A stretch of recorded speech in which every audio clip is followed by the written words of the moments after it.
Professional Women's Hockey League in its inaugural season, and this past weekend they made a stop at Little Caesars Arena and they put on a show. Yeah, Detroit doesn't have a professional women's team of their own, but Gina Trotman shows us the support for women's hockey is there, despite the challenges that the growth of the sport may face.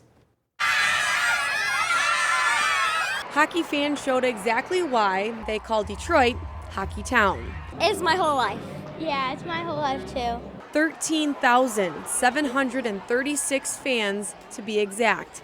The crowd at Little Caesars Arena broke the U.S. record for largest attendance for a professional women's hockey game ever. I think it's something that a lot of these young girls deserve to be able to look up to, and it's called Hockeytown for a reason. But despite Hockeytown, and despite a substantial presence of junior or travel hockey throughout the state, high school hockey is not a sanctioned sport for girls in Michigan. School-based girls hockey is an option and a great option.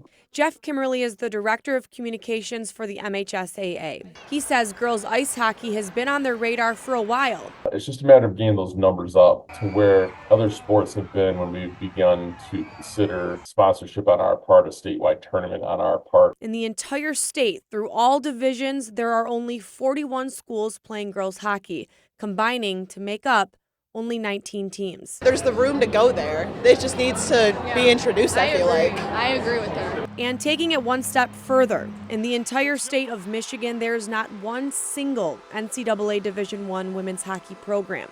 Not at Michigan or Michigan State, not at Northern or Michigan Tech.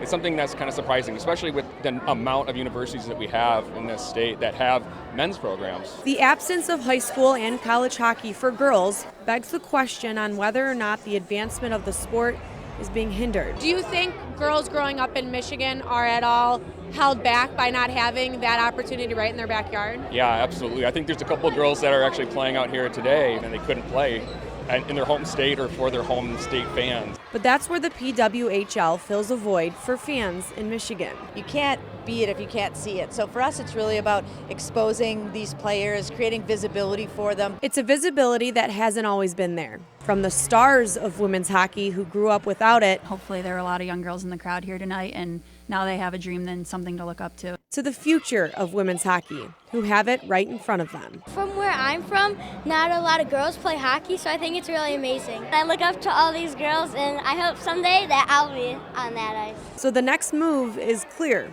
right? Now that girls are being shown that it's possible to play at the professional level, I think bringing it to Detroit, where the market is just so big, would just be outstanding. Down the road, has Detroit made its case for an expansion market? Detroit's a market we've looked very closely at, and I can't imagine this will be the last time that we'll be here. In Hockeytown. Gina Trotman, 7 Action Sports. All right, good to see. Thank you, Gina.